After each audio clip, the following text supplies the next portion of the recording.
A mídia brasileira ela é uma mídia com um complexo de vira-lata. O que os Estados Unidos fazem, a mídia brasileira balança a cabeça. É impressionante. Nós parecemos uma sucursal rastaquera do Império.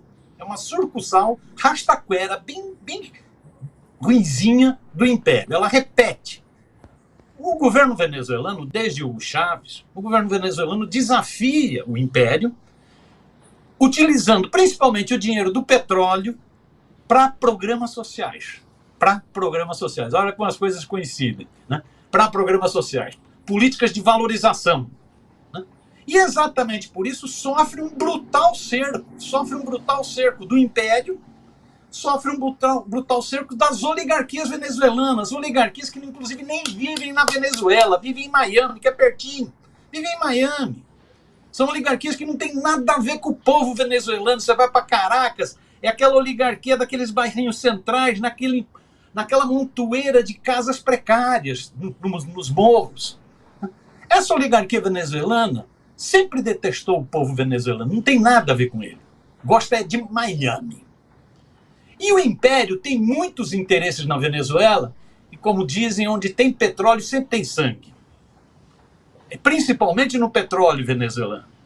Como a partir de Chávez, não é isso? 2001, você começa um processo de superar essa postura serviçal diante do Império, de mais soberania na questão do petróleo, da PDVSA, de mais soberania, e de políticas públicas com dinheiro do petróleo, ou seja, usar o dinheiro do petróleo para ter políticas públicas, políticas sociais, né? Você tem um cerco. É um cerco violentíssimo, a mídia não fala sobre isso, é interessante.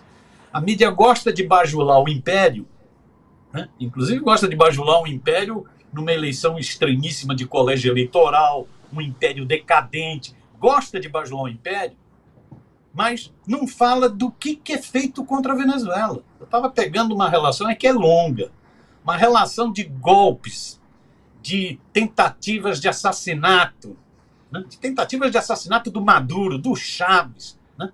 De provocações, de atos de terrorismo, de botar fogo em coisa, destruir prédios públicos. Né?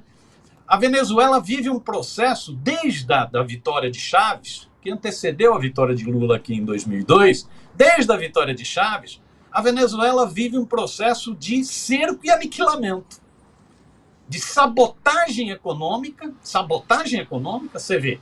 Agora mesmo, em abril passado, o governo dos Estados Unidos, com Biden, tinha abrandado um pouco as medidas de bloqueio. Em abril, todas elas voltaram de novo. E são medidas de bloqueio duríssimas, porque são medidas de bloqueio que atingem principalmente o petróleo, que é a principal fonte de recursos da Venezuela. Então, os dados são impressionantes. São de milhões de barris produzidos para milhares de barris produzidos por causa do bloqueio econômico patrocinado pelos Estados Unidos. Além do bloqueio econômico, terrorismo. Você pega essa oposição venezuelana, uma parte dela é totalmente envolvida com ações terroristas, de bloqueios criminosos de estradas, né? De tentar sabotar até a ajuda humanitária à Venezuela. Você lembra das cenas da ponte, não é isso? Então, essa é a situação da Venezuela. Tem erro do governo Chávez? É evidente que tem erro. Do governo Maduro hoje, é evidente que tem problemas. Lógico que tem. Tem erros de cálculo, às vezes tem. Todos os governos têm. Mas esse não é o problema.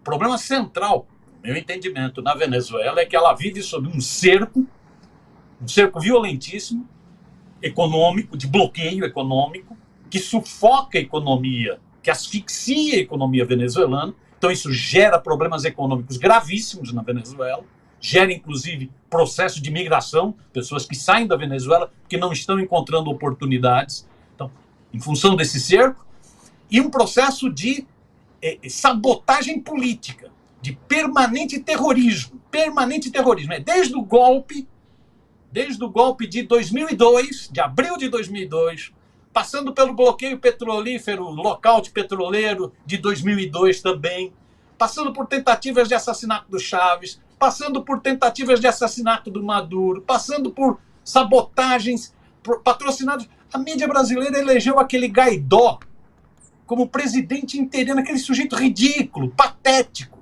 como presidente interino da Venezuela um golpista, um terrorista e um bandido corrupto. Então, essa é a situação da Venezuela.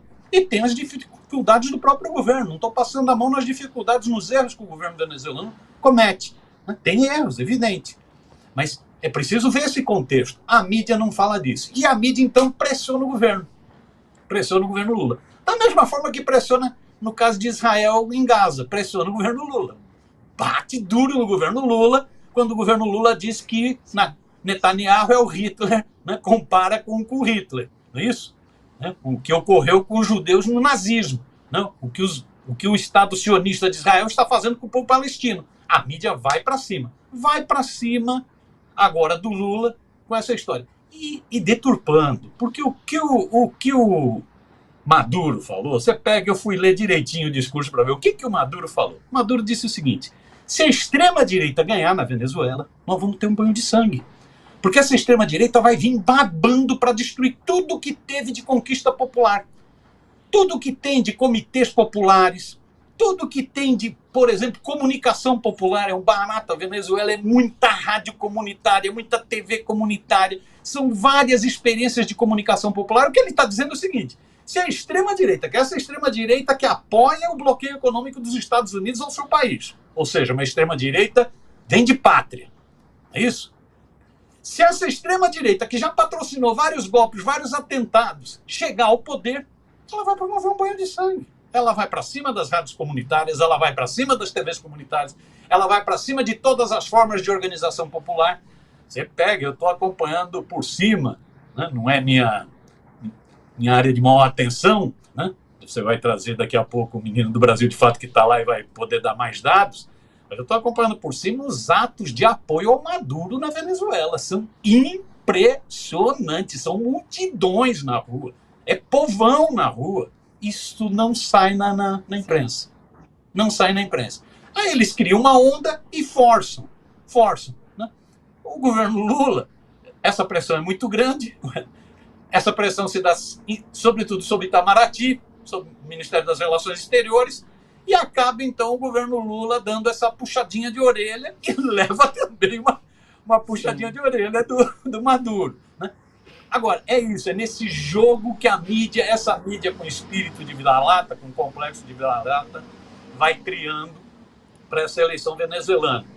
É uma eleição, você vê, os bolsonaristas estão muito animados com a possibilidade da vitória da extrema-direita na Venezuela. Por que eles estão tão animadinhos? A mídia brasileira devia tentar entender isso, né? Esse processo. Esse grande ato de Maduro acontece amanhã, né? Quinta-feira, ali em Caracas. É claro, a gente vai ficar atento a tudo isso. Mas sabe que eu tive o mesmo entendimento que você quando eu ouvi pela primeira vez esse discurso de Nicolás Maduro, em que ele fala sobre banho de sangue. Lembrando que o bolsonarismo, quando chegou ao poder aqui no Brasil, Jair Bolsonaro fez aquele célebre discurso, aquela fala, dizendo que ia ter que destruir tudo para depois pensar o que fazer. Foi o que ele fez. Então, de fato, se a extrema-direita chega ao poder num momento como esse, é um banho de sangue nesse sentido, de destruição de tudo que foi construído até esse momento. Eu tive esse mesmo entendimento que você, Miro.